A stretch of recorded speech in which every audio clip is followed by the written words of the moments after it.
All right, Zachary Moore. Just got home from Whipping 2023 moments ago. Want to get the after action report out while it's still fresh. Diplomacy World deadline still 2 months away, so I'm just going to do it here via video real quick. Shouldn't be more than 10 minutes. If it does, you get your money back. All right, 3 rounds. I'm going to do a minute and a half on each round and then some intermission activities in between because nobody cares about my thoughts on my own rounds. So fun stuff in between the rounds. Round one, flawless diplomacy on my part. Good job, Zach. Very few notes. Um, I want to call out that I've worked on some skills that I've been trying to improve in round one, put them to use effectively. The main skill that I think I deployed that I have not been effective at in the past is having difficult conversations at key parts of the games instead of just lying to make it easier. The end of round one, I wanted to take a few more dots, had a couple allies who I needed to give me those dots. The old bad Zach, Stabby Zach, he doesn't exist anymore, would have just taken the dots. New good boy Zach told my allies, Katie Gray and Mike Moore, that I was going to take the dots, and they were not necessarily enthusiastic about the idea, nor did they necessarily approve, but they at least had a heads up so that when I took the dots, I had not lied. Some would say I didn't even stab. And that I think prevented a board-wide coalition kind of backlash from forming against me, like it would have happened to the old Zach had I just lied. So good job on that. Okay, enough about me. Intermission number one. Here's something. Here's something that I noticed this weekend. Every time I talk to somebody who I hadn't met before in spring 1901, I lied. This actually is about me.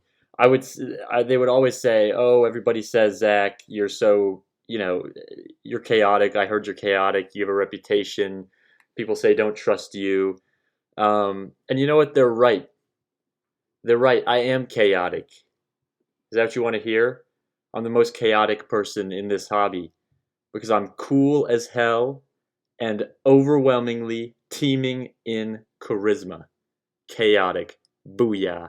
Round two, I was Russia. And I was next to Edwin, who a new player, first tournament, great player, by the way, and Matt Tatanchi in Turkey, um, virtual guy, first time meeting him in person, very, very kind individual off the board. We settled into a rat early on. AT were clearly closer to each other than either one was to me, so I was kind of hanging on for dear life. But remember what I just said about having difficult conversations instead of lying. I did that good in round one. I did that bad in round two. I would say 1903-ish. I don't know. I'm not looking at the board. Austria and Turkey asked me to pop my fleet in the south and move my army up north. So basically vacate the entire south. And I didn't really push back on that, which I needed to do. Obviously, I needed to push back. I needed to draw a line in the sand and say, hey, I'm your fleets in the north. I'm a valuable part of this coalition, but you need to let me have 2 units to protect myself in the south. I didn't say that. I just kind of went along with it so that when I stalled in the north, thanks to Dave Roberts' very, very good play, I felt trapped, felt like I was a walking dot farm, and I just had to take a swing at Austria and beg Turkey to take my side in the ensuing fight, which of course gives him all the leverage. So I took the swing, I begged Turkey. Turkey did a little play both sides, as he should. Then he chose Austria over me, which he also probably should have. That was the best thing for him, and my game went kaput.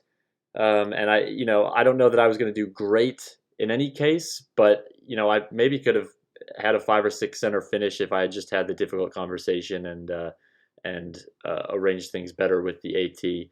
Instead, I chickened out. I just acquiesced and then regretted it later and then flailed. So that's no good. That is no good at all. All right, enough of that. Enough of round two. Second intermission.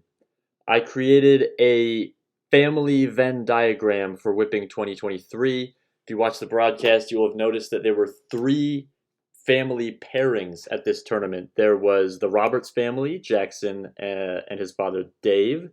There was the Silverman family, the tournament director Adam Silverman and his brother and Minnesota Diplomacy Club legend Eric Silverman.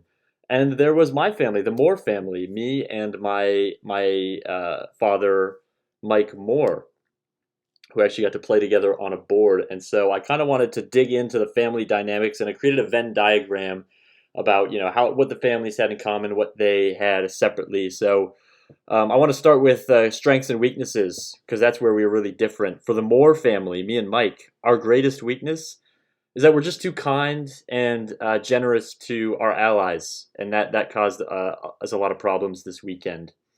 It can be a real liability. The Roberts family, put a pin in the Roberts family. The Silverman family, their greatest weakness, in my opinion, is that their play style is similar enough that it's so easy to misremember which one of them stabbed you last time you played, and then you just kind of have to take it out on both of them.